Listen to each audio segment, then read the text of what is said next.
Tayo mga kababayan, dalawa sa labing isang kongresista bigo manalo at bigong manalo na humahawak dyan sa impeachment ni Sara. So posible nga ba na si Jokno at si Dilema ay sasali, no, or papalit sa dalawang nabigo na manalo? So ito ito, i-search natin. Dilema, ito mga kababayan. Ayun, Congressman Dilema. O, kasi Congresswoman Dilema na ito ngayon.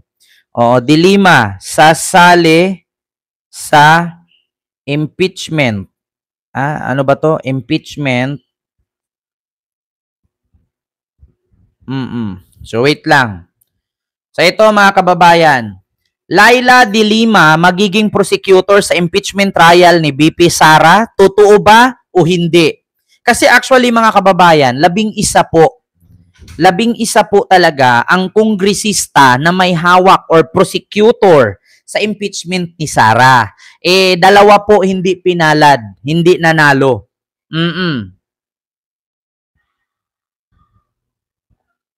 Hindi po nanalo mga kababayan.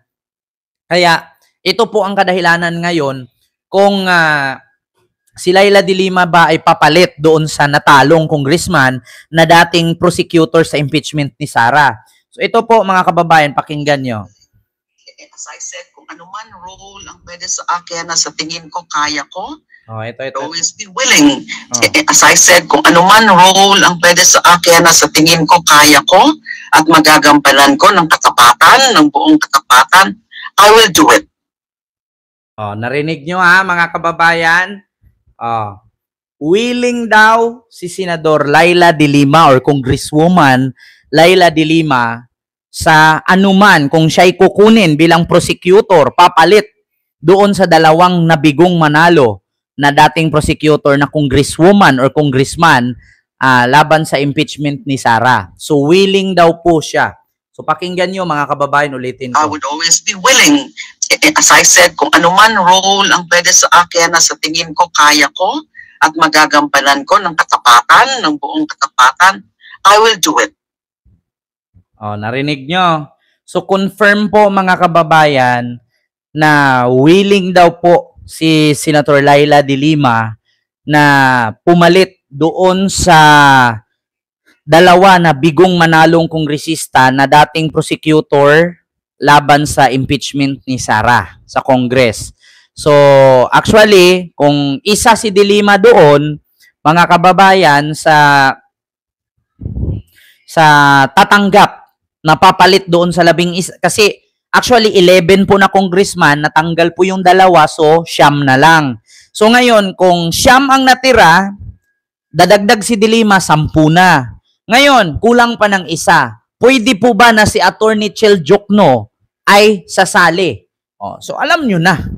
Alam nyo na, Attorney Chel Jokno, sasali yan. Maniwala kayo mga kababayan. Yan pa ba? Dati yung, alam nyo ba ang ginawa ni Digong kay Laila De Lima? Pinakulong. Alam nyo ba kung paano babuyin?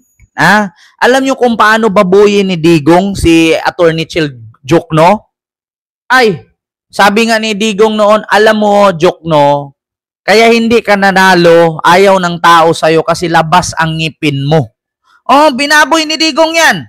Sabi ko sa inyo, ito ebidensya Kaya napaka-imposible na hindi sasali si Jokno at si Senador Laila De Lima. Alam nyo naman kung paano babuyin ni Digong si De Lima. Alam nyo rin kung paano babuyin ni Digong si Chel Jokno. Eto punta tayo sa exciting part. Pakita ko muna dito kung paano babuyin Digong to Jokno. Ayan to pakinggan. May maganda bang nagawa ang Duterte administration? Yung no smoking. Kung aalugin ka ng pwesto sa Duterte administration, tatanggapin mo ba? Hindi po. Alam mo, Jokno, sa totoo lang, huwag kang magalit. Alam mo kung bakit hindi ka nanalo? Kasi talaki ng ngipin mo. Salita, kalahati. kalahati ng panga mo lumalabas. Binaboy. Tanungin mo, Pilipino ang kikinig ngayon. Pero magsalita ka. Attorney Chel, may maganda bang nagawa ang Duterte administration? Yung no smoking. Kung aalokin ka ng pwesto sa Duterte administration, tatanggapin mo ba? Hindi po. Alam mo, Jok, no? Sa totoo lang, huwag kang magalit. Alam mo kung bakit hindi ka nanalo? Kasi kalaki ng ngipin mo. Magsalita, kalahati ng panga mo lumalabas. Tanungin mo, Pilipino ang kikinig ngayon. Pero magsalita ka. Attorney Chel, Diba? Ganyan si Digong noon. Kaya nga sabi ko sa inyo mga kababayan, hindi lahat ng panahon kay Digong. Hindi lahat ng panahon ay sa kanila. Ngayon, tignan mo, imposible na si Attorney Chel Jokno hindi sasali bilang prosecutor laban sa impeachment ng anak niya. Maniwala kayo sa akin mga kababayan. Sabi nga ni Risa Hontiveros, hindi lang ito basta comeback. May paninindigan kami. Ay ko sa inyo, grabe sila mangbuli. Grabe sila. Ganon ang ginawa ni Digong noon.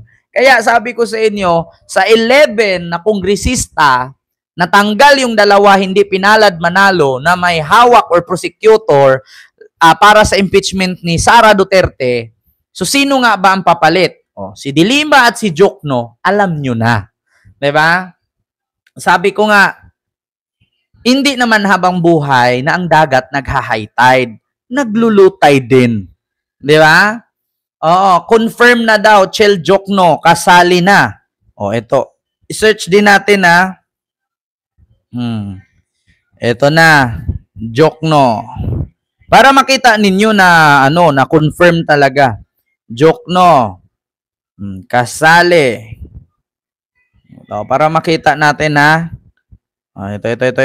Ito. Saan ba si Chel Jokno? Ito.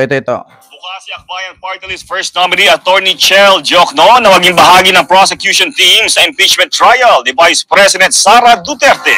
Sa panayam sa teleradyo serbisyo, sinabi ni Jokno na may karanasan siya sa paghawak ng mga impeachment case, gaya ng kay dating Pangulong Joseph Estrada. Paniwala ni Jokno, kayang matapos agad ang paglilitis kung maayos ang rules of impeachment. Posibleng mabawasan ng 3 miyembro ang prosecution team ng Kamara base sa resulta ng katatapos na halalan. Dahil na-impeach na si Vice President Sara ng House of Representatives. Nasa konstitusyon natin, talagang kailangan na ituloy na yung paglitis ng kaso niya sa Senado. Willing naman ako na maglingkod as a prosecution line. I have had some experience in impeachment cases. Ako yung isang naging team leader noong impeachment trial ni dating Pangulong Erap Estrada. Yun lang, sayang yung aming pagpe-present. Yun yung araw na nag-walk out ng prosecutor. So rinig nyo mga kababayan, confirm Laila De Lima at Attorney Chel Jokno sasali bilang kapalit sa 2 kongresista na hindi pinalad manalo na dating prosecutor sa impeachment laban kay Sara Duterte. Sabi ko nga sa inyo mga kababayan, itong mga taga-liberal, tahimik lang to sa umpisa. Parang Tony Fowler yan Ako'y tahimik lang sa umpisa. Pero wag niyo akong galitin. Alam niyo naman kung paano babuyin ni Digong si Laila De Lima, alam nyo rin kung paano babuyin ni Digong si Attorney Chel Jokno. So alam na this, mga kababayan. Hindi tayo nagkakamali. Hindi po tayo fake news. Sila po mismo willing. Ako yung isang naging team leader noon sa impeachment trial ni dating Pangulong Joseph Estrada. Isa sa impeachment or naging team leader ng impeachment ni Joseph Estrada or ni dating Presidenteng Erap Estrada. So, willing si De Lima, willing si Chel Jokno, alam na this. Talagang disappointed si Lustay dito, mga kababayan. So, yon lang ha, yon lang mga kababayan. Dito tayo mga kababayan.